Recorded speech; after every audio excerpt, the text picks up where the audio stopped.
Hello again, my name is Sandra and I'm back with more business news. Two international mining firms are in the process to begin exploration activities in the Upper East and Northern regions of Ghana. The firms Azuma Resources and Cardinal Resources have secured operational licenses from the Minerals Commission to complete feasibility study on the site. But what does this really mean for Ghana's mining sector?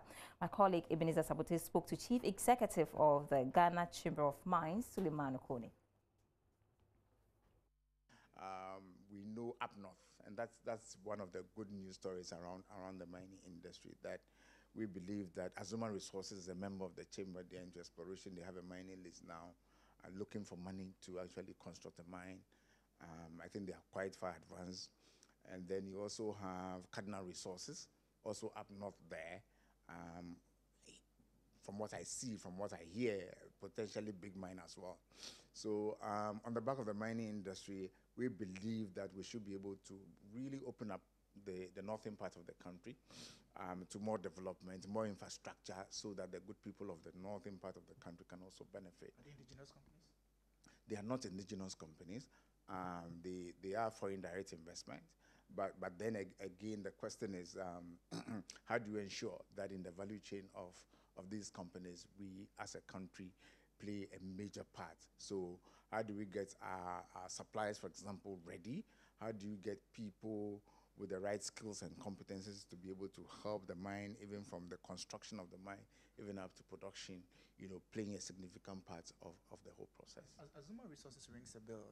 Is it not a Ghanaian?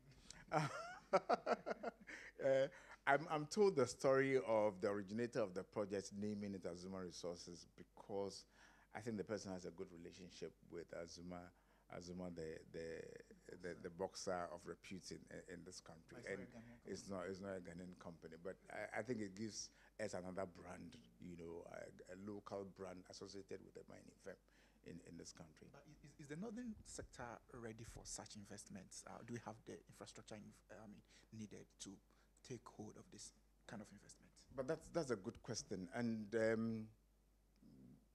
gradually we are getting there. The last few years, the Chamber of Mines itself has been making forays into the northern part of the country. For so many years, we've been concentrating on where you have operating mines. I think about 3-4 years ago, we decided that it was about time we actually, extended our tentacles to that part of the country. And we've been engaging stakeholders over there. We met with the Northern Regional Minister and a few other, key stakeholders in that part of the country. And we keep harping the need for collaboration and cooperation, the need for infrastructure. But one of the key infrastructure requirements of mines has to do with energy.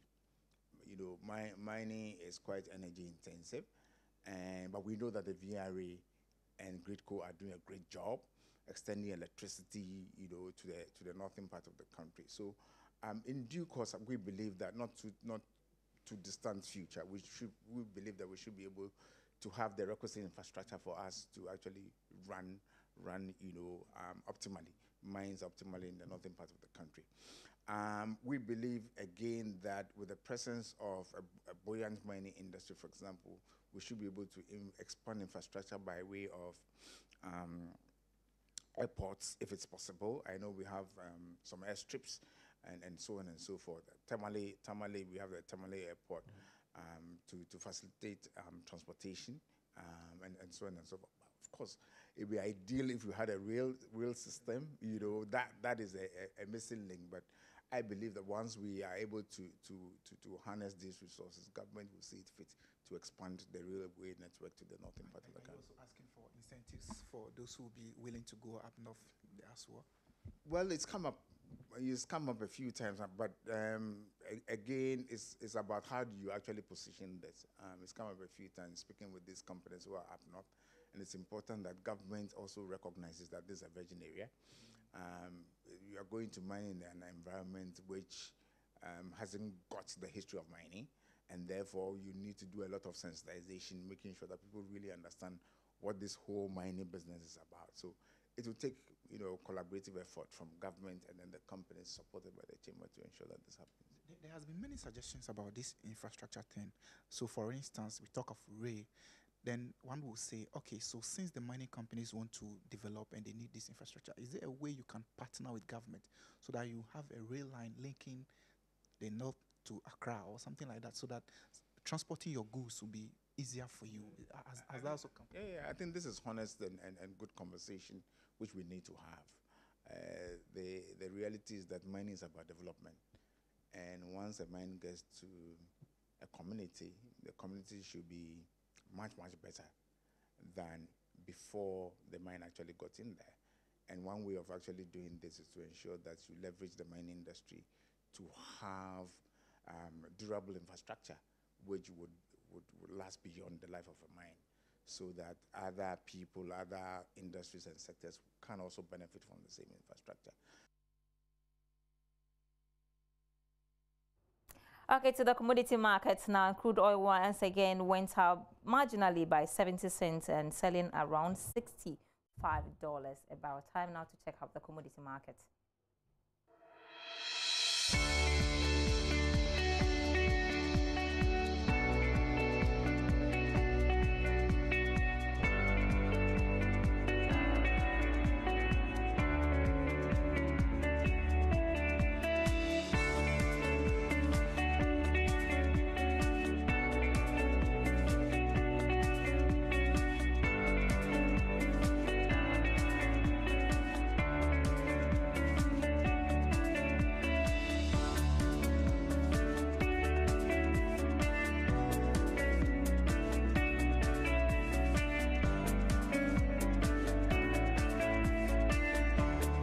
Tonight on business, but of course you can log on to our website myjoyonline.com/business for more business updates.